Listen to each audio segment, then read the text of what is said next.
صد ماده اینجا چی میشن؟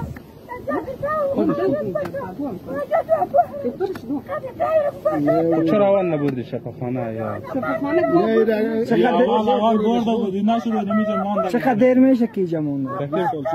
چند سال؟ 20 سال. دیر میشه؟ اینجا 20 سال سابقه هم نداره اومد بیرون. به اینجا دافته و خواه میگه دیگه میگه باز پس 20 سال زمین یک اینجا نه همین شخصی که شما گرفتاری کردید در رابطه با این قضیه؟ بله همین شخص است. بسم الله الرحمن الرحیم. اسم از غلام سخی ولد بدل. همشیرم در مدت 25 سال میشه در خانه بود. داخل یک اتاق بود؟ داخل یک اتاق بود. بله.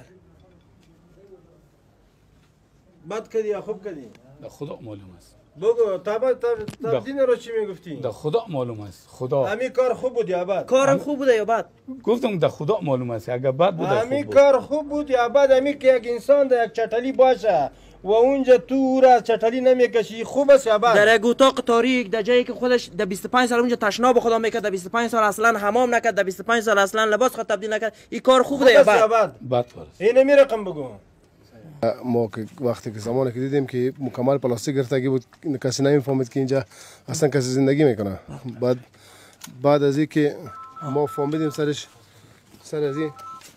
بعد از این که ما فهمیدیم که اینجا را مکمل میگن پلاستیک گرفته بود و از این یک سوراخ برش مانده بود. از این سوراخ البته این سوراخ هست، از این سوراخ نان برش داده میشد. دیگه این خانم مدت 25 سال عمر خود در اینجا بالاخره زندانی بوده و حتی یک بار هم نشده که بیرون شده باشه. تمام فقط یک مواد خوراکه برش از اینجا داده میشده.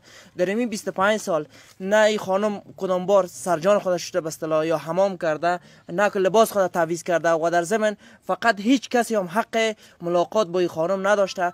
قضیه واقعا مبهم و پیچیده بوده. فقط از یک ساعت این میتونیم بگوییم که بالاخره یک معجزه است که خانم زنده